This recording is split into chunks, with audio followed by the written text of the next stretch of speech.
أعوذ بالله من الشيطان اللعين الرجيم.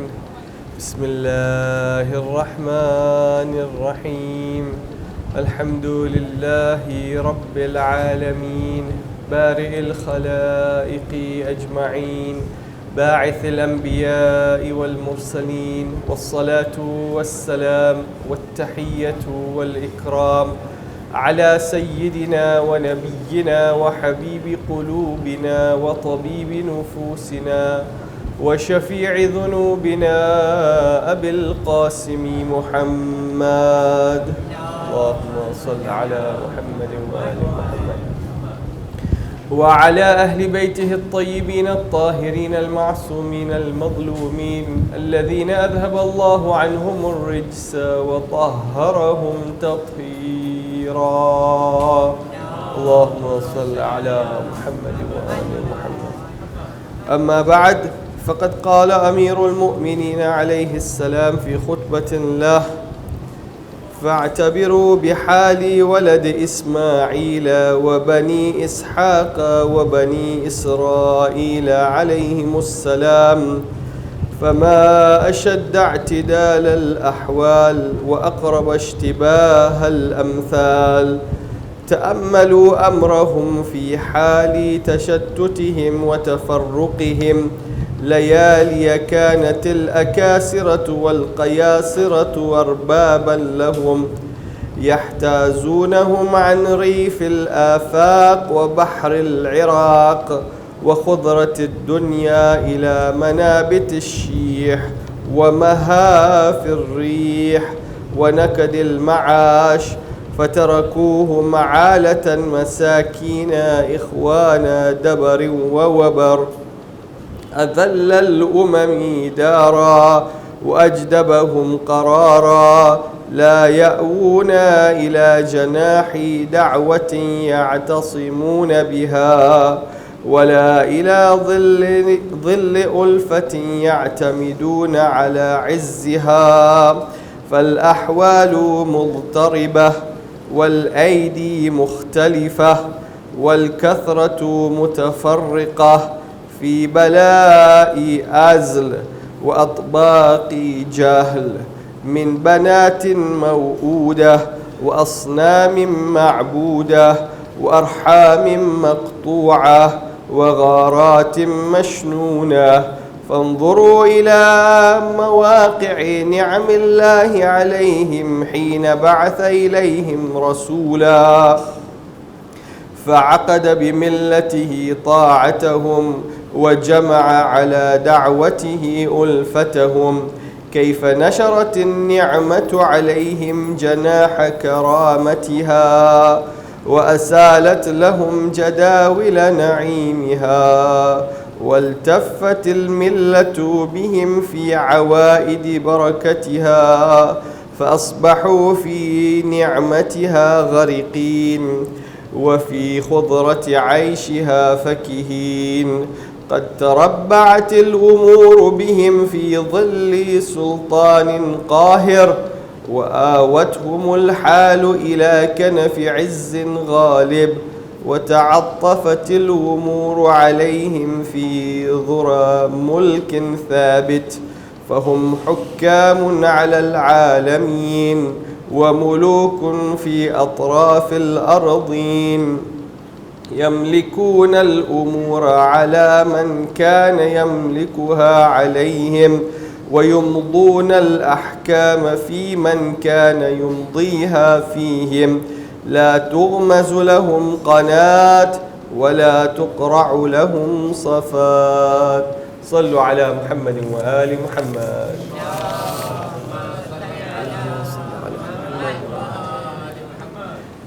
In this part of the Khutbatul Qasi'ah of Amir al-Mu'mineen alayhi salam, there is a very interesting discussion, and this discussion relates to change in the state of a community. The Imam alayhi salam mentions the offspring of Ismail alayhi salam, of Ishaq alayhi salam, and of Israel alayhi salam. Israel is the name of Prophet Yaqub. Prophet Yaqub used to be called Israel. That's why we say Bani Israel are the children of Yaqub alayhi salam. The Imam here is saying that look at the changes in the states of these people. In the beginning, they were a very prosperous community. And then, due to divisions amongst themselves, the leaders of other nations were able to subdue them. He especially looks at the kings of Persia and the kings of Rome, the Caesars of Rome. He says, look how these offspring of the prophets were subdued, were enslaved, were banished from their fertile lands by these kings. Why? Because they lost their unity, they lost their strength, which was from being together as one community. And so the Imam alayhi salam says that take a lesson from this. How is it that prosperity ended up becoming misery for them? They were a prosperous community, but then because of these things that happened where there was division, there was disagreement, there was disunity, they lost all their strength. Then he says that because they were in this state of being subdued by other nations, they ended up becoming individuals who are ignorant. The age of ignorance started. The Jahiliyyah period started. And he gives examples of what they would do, the practices of Jahiliyyah, of burying daughters alive, of worshipping idols, of cutting ties with family members, of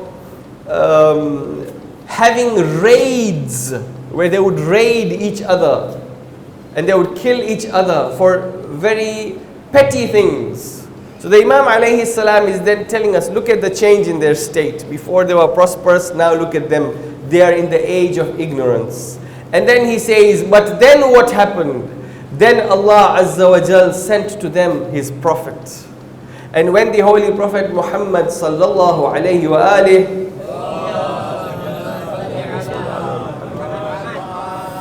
came to them, again they started moving towards prosperity.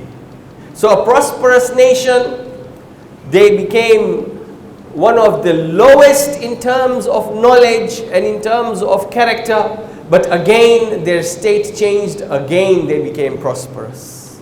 So the theme that we derive from this part of the sermon of Al-Qasi'ah is to do with change in states.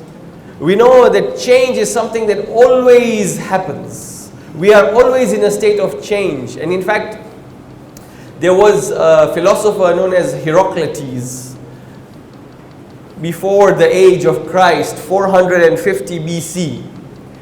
He gives a very beautiful analogy. He says that imagine you put your foot in a river and then you remove it from the river. Now you put your foot in the same river, but it is not the same river now. Why? Because the water is always flowing. So you are actually putting your foot in a new river. He is giving this analogy to show that things are always changing. There is a constant state of flux and change. And that is why when we realize that nothing that we have is permanent, and none of the states that we are in will remain forever, then we understand the beautiful hadith of Rasulullah sallallahu alayhi wa alihi, where he says, "Badir al-arba'a qabla al-arba'a." Rush to use 4 things before 4 things happen. Shababik qabla haramik. Your young age before you become old. Wasihhatik qabla suqmik. Your good health before you become sick. Wa ghinak qabla faqrik. Your wealth before you become poor. Wa hayatik qabla mautik. and your life before death comes to you. Why? Because your state is not going to remain the same. If you are young, you will not remain young forever. If you are rich, you will not remain rich forever. If you are well, you are not going to remain well forever. And if you are alive, one day you will die. So the state you are in now, take advantage of it, because it is not going to remain forever. Sallu ala Muhammadin wa ali Muhammad.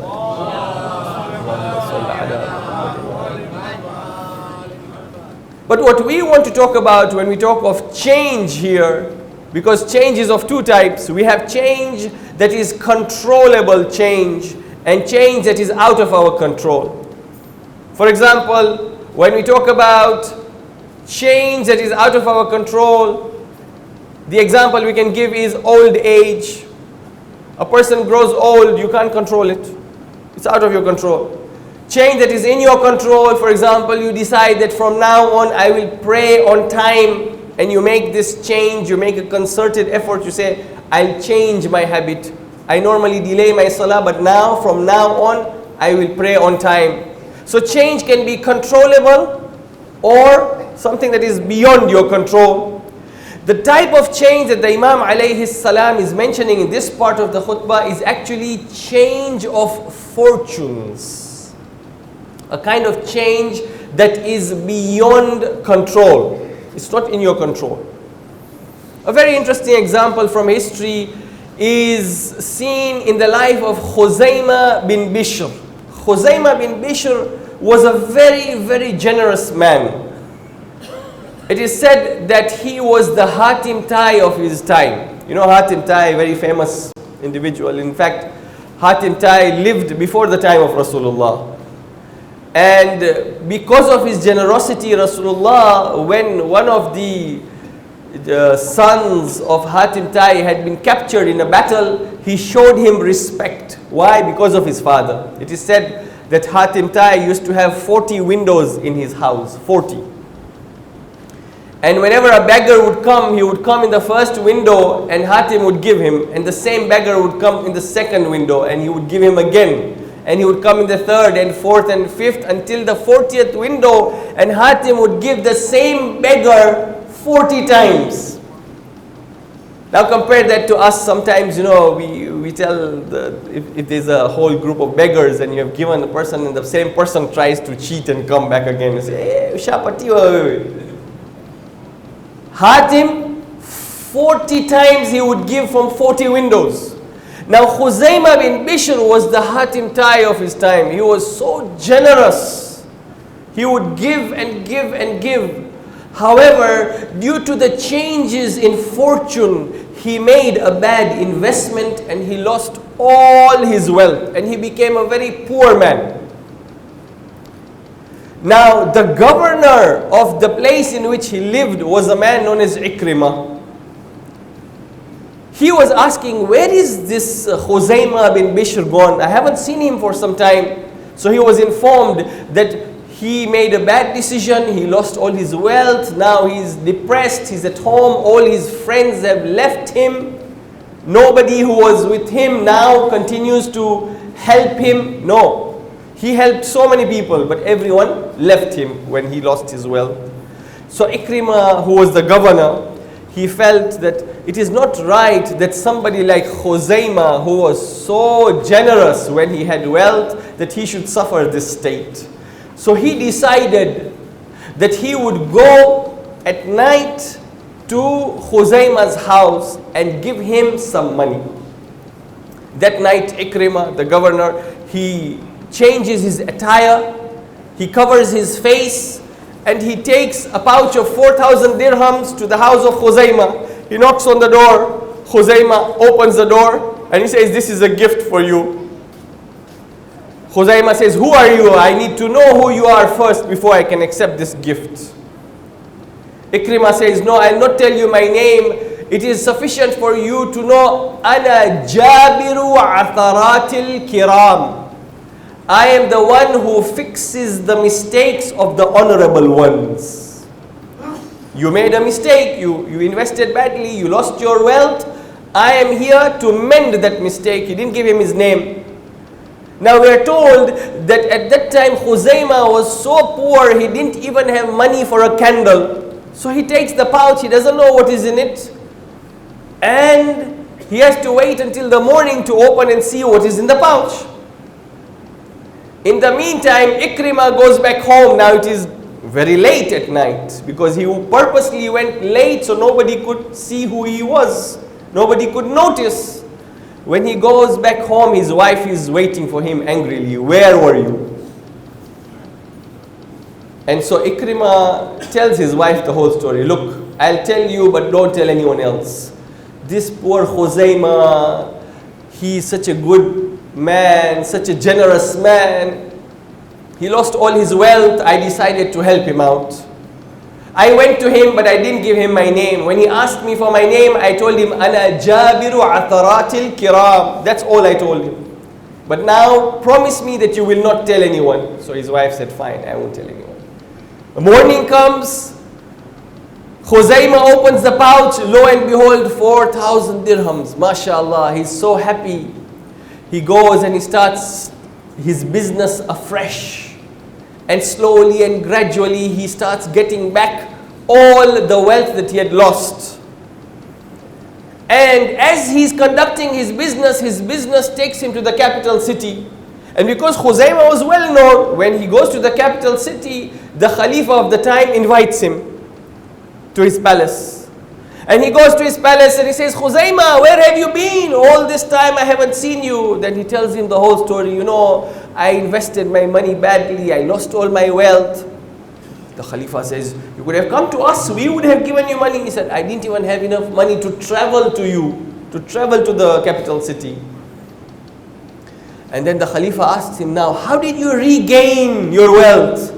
So he narrates the whole story. A man came in the dark of night. I didn't even know who he was. When I asked him, he said, Ana Jabiru Atharatil Kiram. He gave me money and I was able to start my business afresh. The Caliph is very happy. After that, the Caliph tells him that, look, there is a governor there in your city. I don't like him. His name is Ikrimah. I think you need to go and take his place. You become the governor and I want you to treat him very harshly. I want you to put him in the dungeon and to torture him because I think he has taken money from Baytul Mal. Khuzaimah does as he's told. He goes back, now he is the governor, and he takes Ikrimah and he puts him in the dungeon. Now when Ikrimah's wife hears that her husband is being tortured by the same man whom he helped, she goes.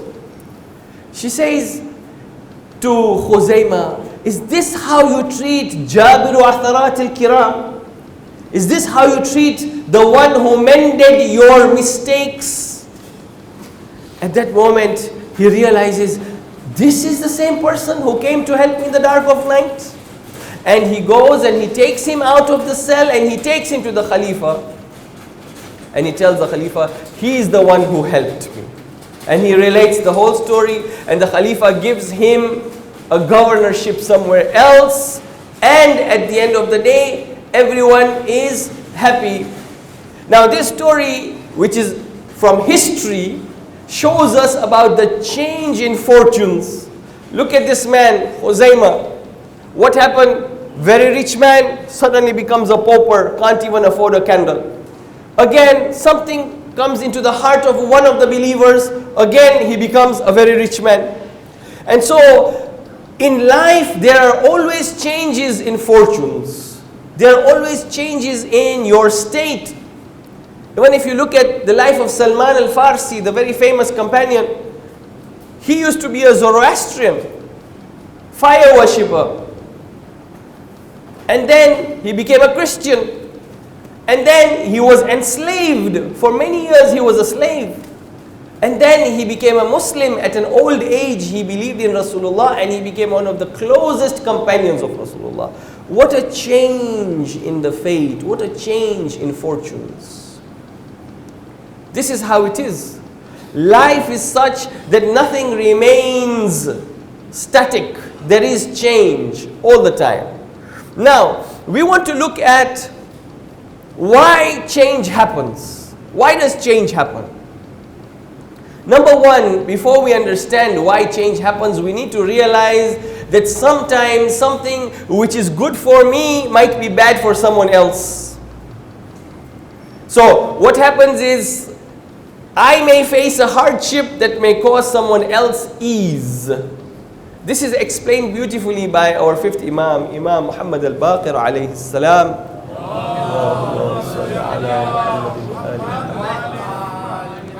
In one of the stories that he tells his companions, he says that during the time of the Bani Israel, there was a man who had two daughters.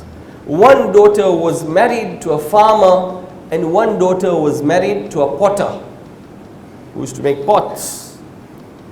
And when he went to his first daughter's house, who was married to a farmer, the daughter tells him, "Oh my father, pray to Allah to send rain so that the farm can thrive, so that the crops can grow." And so then he goes to visit his second daughter, and the second daughter says, "Oh father, pray to Allah to bring sunshine and no rain, so that the pots that my husband has made can dry and that we can make money by selling the pots." On the one hand, the father is asked by one daughter, "Pray for rain." The other daughter says, "Pray for sunshine." The father says, "Oh Allah, whatever is best, you decide." At the end of the day, one thing is good for you is bad for someone else. One thing is bad for that person is good for you. So there is this difference, and Allah Azza wa Jal caters for all His servants. Now, once we have understood this, why does change happen? One reason is that a change in your fortunes can be the result of something that you did in the past. You might have done something to someone in the past, and now you are suffering the consequences. If you have done something bad, you might be suffering the consequences of what you have done. There was a king who was very, very just and very fair. And at that time, obviously it is generally not common to have a king who is very fair and very just. And so the people would ask him, "How is it that you are such a fair king? This adl that you have, this justice." He said, "I learned it from something that I witnessed in my life. One day I was going out on a hunting trip, and I noticed that after shooting a deer, when my hunting dog went to that deer to catch the deer, it broke the leg of that deer out of cruelty. After a little while, I saw that that very same dog was stepped on by a horse and its leg got broken. A short while later, I saw that that very same horse fell in a pit and broke its leg. So I realized this cannot be a coincidence. The dog broke the leg of the deer, the horse broke the leg of the dog, and the horse leg also got broken. So there is a system of giving and receiving. You get back what you have put in. If you do good, you get back good. If you do evil, you get back evil. So that is one possibility when you see there is change in fortune. Now, for example, things are not working out. Before everything was going well, now everything is going bad. It could be, one of the reasons could be that you are getting back what you did in the past. The result and the consequence of what you have done in the past. And of course, that is why one of the advantages of giving sadaqah, as we mentioned, is when you give sadaqah, you are helping someone out. There is benefit to it. You yourself will benefit from giving the sadaqah. Sallu ala Muhammadin wa ali Muhammad.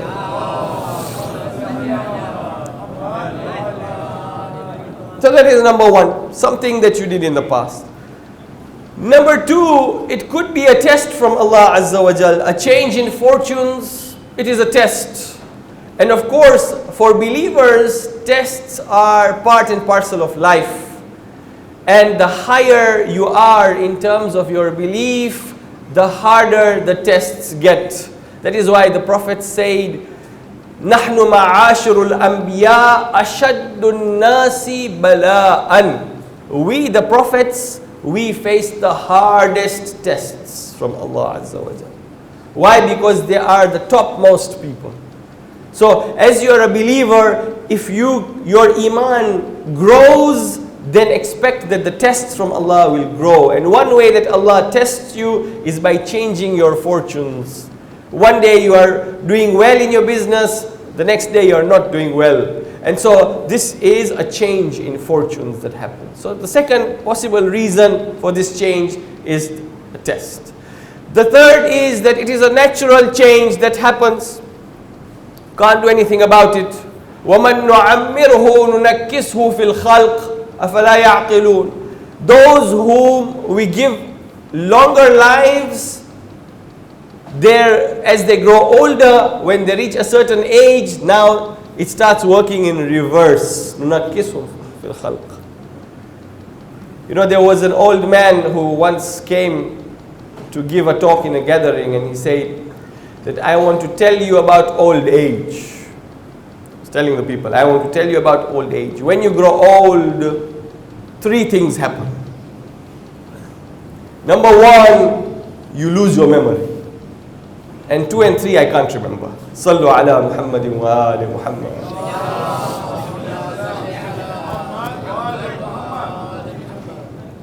So it could be a natural change in your life that happens, like old age, for example. And the third possible reason for change, or the fourth possible reason for change in fortunes, is what we see from the riwayat, that such change remove arrogance from people. A beautiful hadith tells us, لولا ثلاثة ما وضع ابن آدم رأسه لشيء.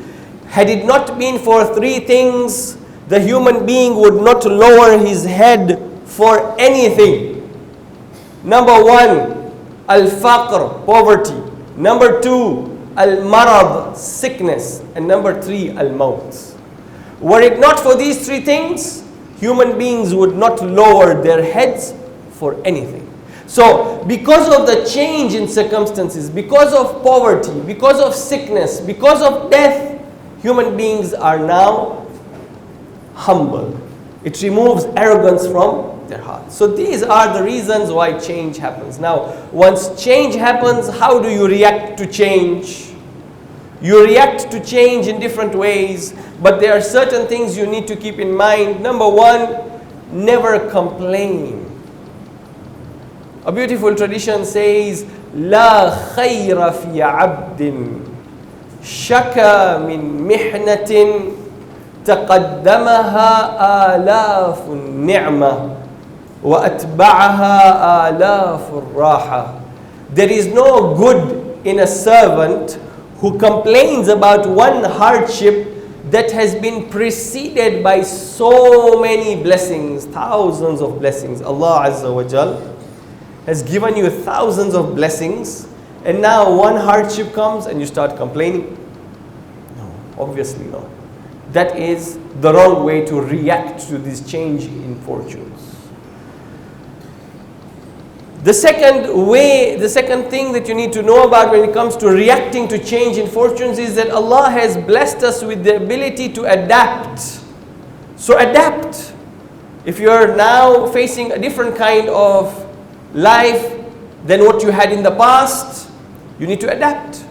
If you are very well off and now you are poor, then you need to remove some of the extravagant expenses that you had. For example, Khalil Gibran has a very interesting analogy regarding this adaptation. He says, the fox came out in the morning, early in the morning, and saw its long shadow. And it said to itself, today I will eat a camel. As it tried hunting and it was unsuccessful, when noontime came and it looked at its shadow, now the shadow has become so small, the fox said, even a mouse will do. In the morning, camel, now even mouse. So adaptation. And the final point we want to mention is that remember, when it comes to these changes in fortune, Allah Azza wa Jal has decided. And if you are a believer, Allah does what is best for you. Allah loves the believers. When He was talking to Musa alayhi salam, He says, Ya Musa, inna ahabba al-khalq ilayya abdi al-mu'min. The most beloved of creatures to me is my believing servant. Abtalihi bima huwa khayrun lah. I only give him trials and tests that are good for him. We pray to Allah Azza wa Jal to grant us the ability to understand that whatever happens in our lives is good for us as believers, and we should bear it with patience. Insha'Allah, oh Allah, help us to gain as much as we can from this blessed month of Ramadan in terms of self-reform and becoming better human beings, better believers. ربنا تقبل منا إنك أنت السميع العليم وتب علينا إنك أنت التواب الرحيم برحمتك يا أرحم الراحمين. رحم الله من قرأ الفاتحة.